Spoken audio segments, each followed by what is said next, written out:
It's always been supremely important for video games to have amazing side quests and side missions, but the prominent success in recent years of titles like The Witcher 3, Yakuza 0, and so many others has brought the importance of excellent optional content to the forefront even more.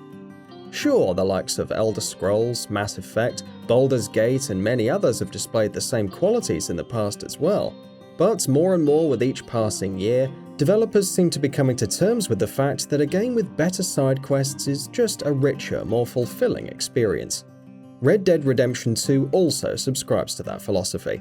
In addition to a world that's already dense and packed with an incredible level of detail, countless hidden secrets, dynamic activities, all of which is on top of an excellent campaign to begin with, the game also has some incredible side missions.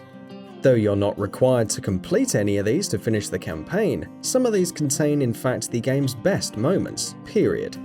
In this feature, we're going to take a look at 15 of the best side missions and questlines in Red Dead Redemption 2. This feature does contain spoilers for each of Red Dead Redemption 2 side missions that are discussed, and some major spoilers for very important late-game main story content in one particular entry as well. There's another spoiler warning later on right before the main story content is discussed, just in case. The Artist's Way. The questline revolving around the French artist Charles Châtenay is one of the best you'll come across in the city of Saint-Denis. Charles is a very eccentric character to say the least, and after being driven out of his homeland for his provocative works of art, he tries to find an audience for himself in Saint-Denis. Things don't go well for him here either, but he continues to test the limits of what the people of the city might find acceptable, with the missions involving him continuing to show him portray increasingly more outrageous things through his art, the muses for which he finds through even more outrageous methods.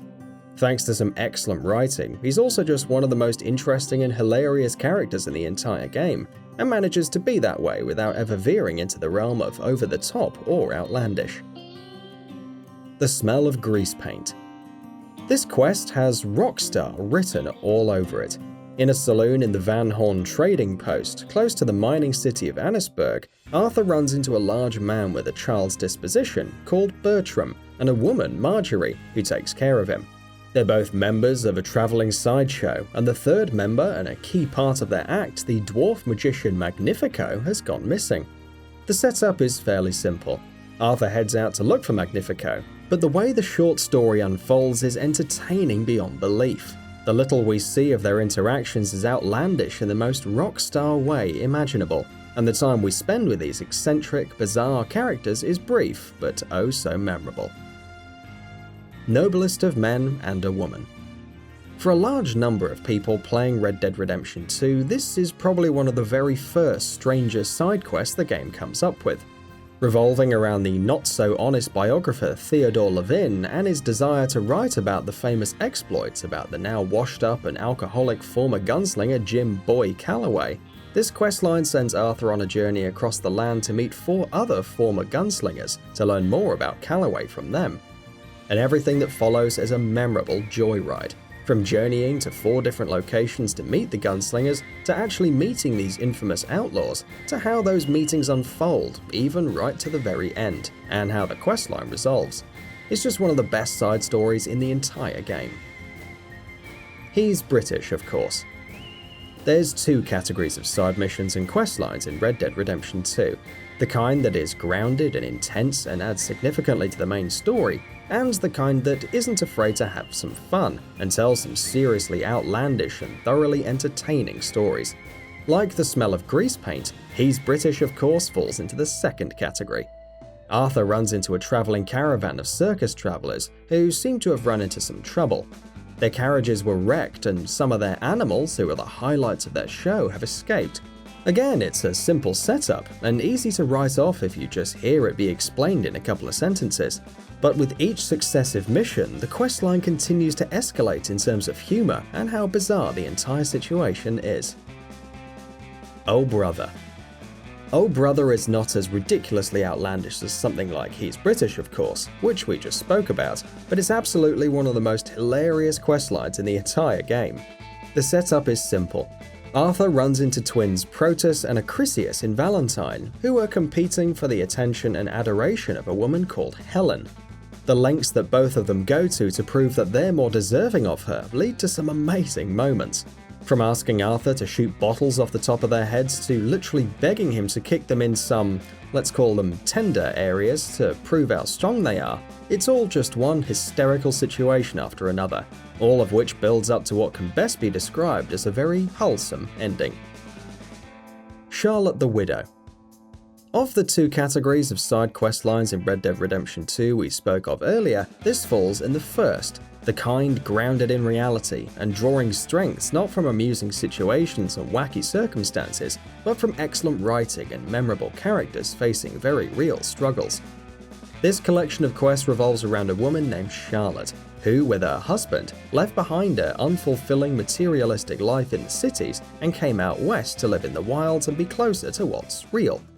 Things didn't go well though, and unequipped as they were to deal with their new way of life, Charlotte's husband died shortly afterward. When Arthur meets her, she's down in the dumps in mourning and dangerously close to death.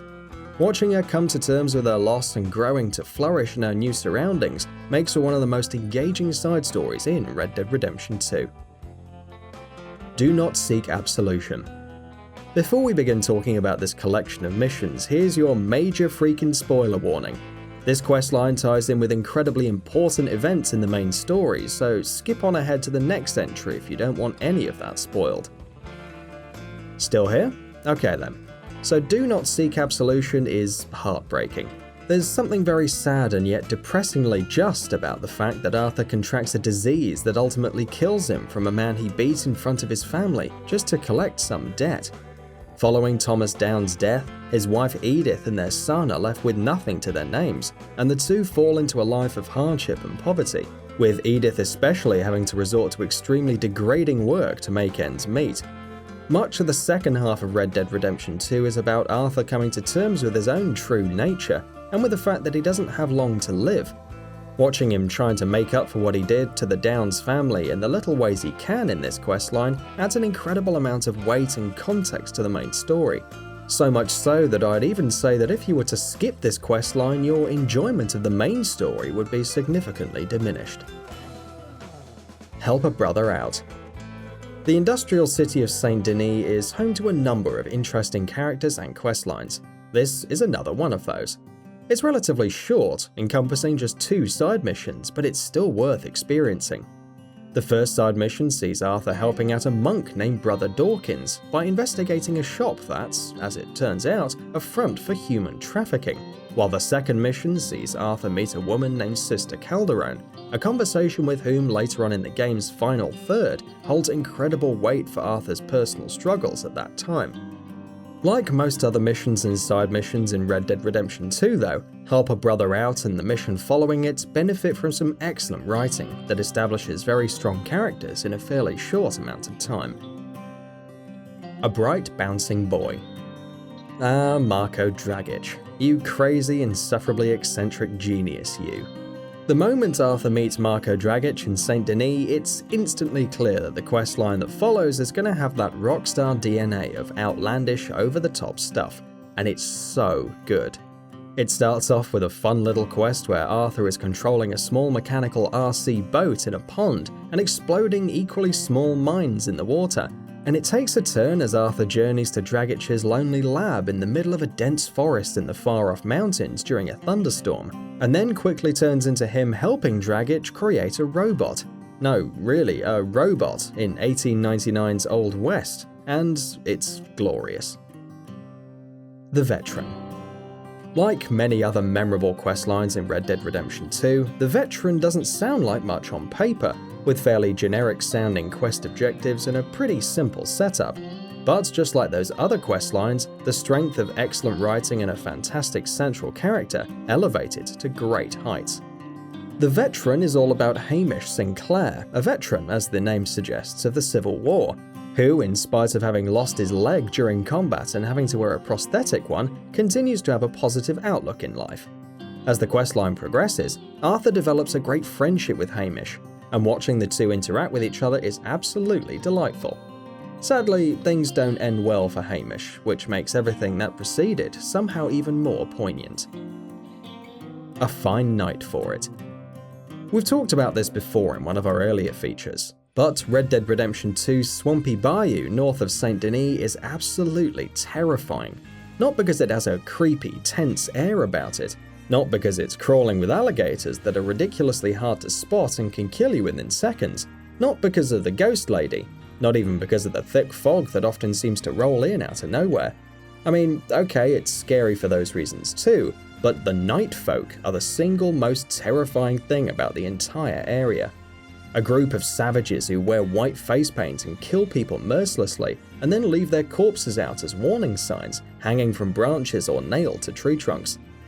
The quest titled A Fine Night for It is concerned directly with the night folk, as Arthur meets a stranger who asks him for help reclaiming his house back from the crazy, scary group.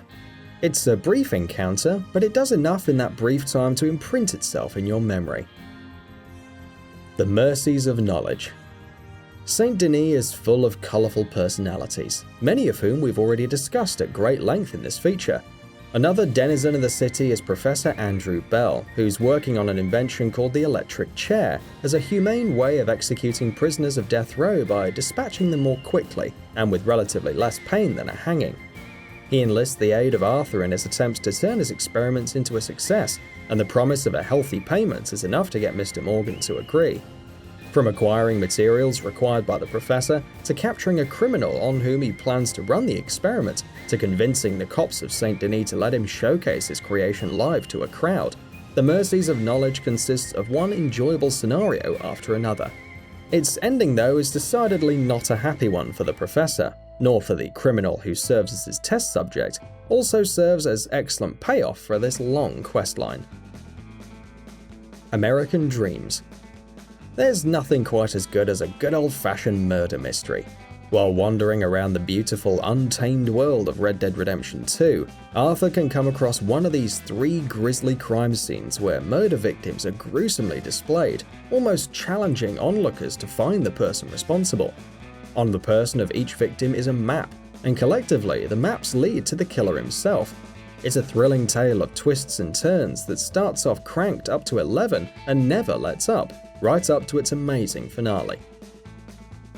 The Iniquities of History. The Iniquities of History is a 2-part questline about a man named Jeremiah Compson, who used to have everything in life, but is now little more than a homeless man struggling to survive. At first, when Arthur agrees to go to his old home which was repossessed by the bank to collect some of his valued belongings, you can't help but pity Jeremiah. Eventually, when Arthur gets to his home, he discovers that Compson used to be a slaver and used to inhumanly keep people chained up in his basement.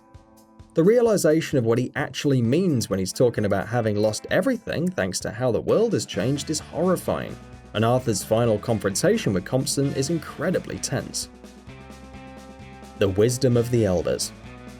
This questline tells the story of the eerie backwater village of Butcher Creek, whose downtrodden inhabitants have been led to believe by a fraud of an elder that their village and the area surrounding it is cursed. The poor brainwashed residents of Butcher Creek have lived under this assumption for so long that even when Arthur continues to find evidence to the contrary, they refuse to believe him. It ultimately turns out that the curse on the village is little more than a sham orchestrated by an oiling company who wants control of the land, and that the elder has been working for the company all along. It's a weird and unusual questline, which is exactly why it's so memorable. And that wraps it up. If you like what we're doing, please consider subscribing to our channel. We upload new videos daily, so make sure you don't miss them by subscribing. We appreciate your support, and we thank you for checking us out.